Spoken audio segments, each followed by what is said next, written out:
What's going on, everybody? Cleopas Tech here, coming back at you with another video. In this video, we're going to revisit the Visible Midnight around a year after my original review and go over whether or not it's still a good phone to buy at this point. Now, before we go any further, as always, I do want to remind you to hit that subscribe button, and in case you want to learn more about this phone, I will be linking to several other videos about it in the description, as well as some information about pricing, availability, and some of my favorite smartphone accessories. But with that being said, let's get into it. Now, I want to start out by saying this is a really affordable phone. For what we're getting here, this device is currently going for around $100, so throughout this video, as we go over its various specs and features, definitely keep this in mind. Now, that being said, to start off with the display, with this phone, we're getting a 6.52-inch LCD display with a 720p resolution, a PPI of 269, and an aspect ratio of 20:9. So in general, as far as the actual display goes, on one hand, this is pretty much the same generic display you're going to get in basically any entry-level phone. Nothing too out of the ordinary here, although I will say, at 6.52 inches, it definitely is decently large, and with the 20:9 aspect ratio, we are getting a taller and more narrow form factor here. So if you're in landscape mode, maybe watching a video or looking at photos, you're going to get a more immersive experience and things are going to look quite a bit nicer.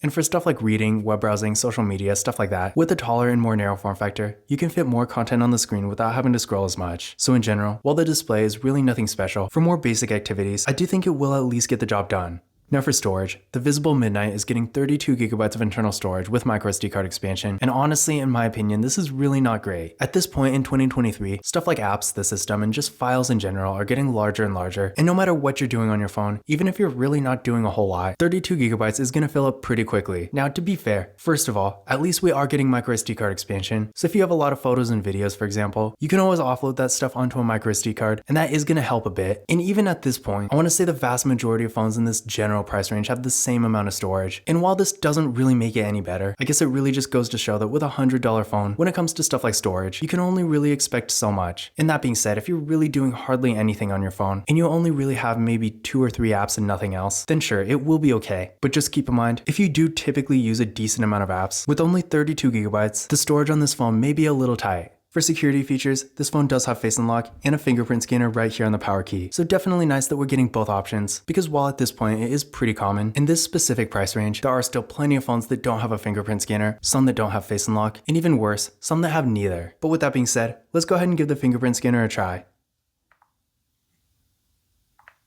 There we go, one more time.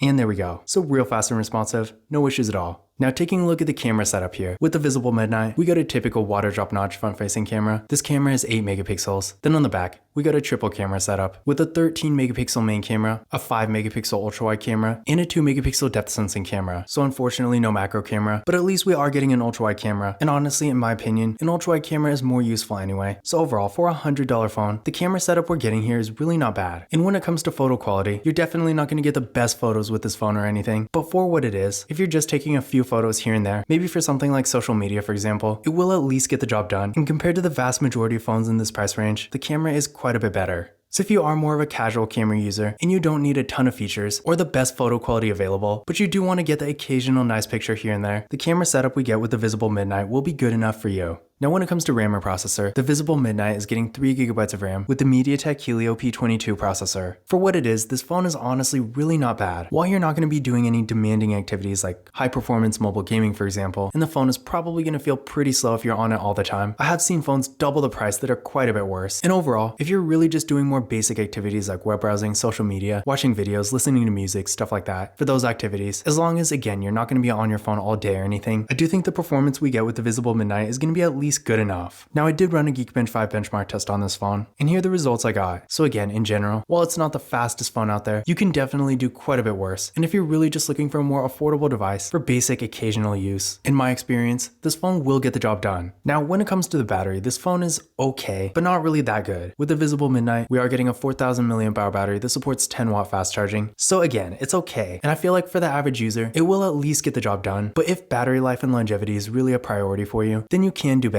But that being said, again, this is a $100 phone, and in this price range, it's not uncommon to see phones with really small batteries. So while you can do better, you can also do a lot worse. And another thing I do want to point out is that with this phone, we actually are getting wireless charging, which for a phone like this, I'm pretty sure this is the cheapest phone I've ever seen that has wireless charging. And while I don't think a lot of people are actually going out of their way to find this feature, it is definitely a nice added benefit. So in general, if you want a good battery, but you don't really need the best out there, then the battery we're getting with this phone is at least going to be okay for you. But again, if having the best battery memory is really a priority for you, then I would recommend maybe spending a little bit more and getting a phone with a 5000 mAh battery instead. Now the software on this phone is honestly kind of a letdown, but given the price range, it's not really that surprising. So with the Visible Midnight, we are getting Android 11, and considering that we're on Android 13 by now, that does make this phone a little outdated. Now of course, not everyone really cares that much about the software, so if that's you, then this most likely won't even matter. But if you are someone who likes to have the latest version of Android, for you, this phone is definitely not going to be it. Now another disappointing thing about the Visible Midnight is that unfortunately, this phone doesn't have NFC, so if you like to make contactless mobile payments using Tap and Pay, keep in mind you won't be able to do that with this phone. Now before 2023, this would really not be very surprising because when this phone was originally released, I don't think there were even any phones in this price range that had NFC. But at this point, at the beginning of 2023, we're starting to see more and more affordable phones with NFC, and at the same time, the feature is becoming more and more popular and widely used. So while of course if you don't even use Tap and Pay, this really isn't going to matter at all, it is still a drawback to be aware of, especially if you think you might actually want to use it in the future.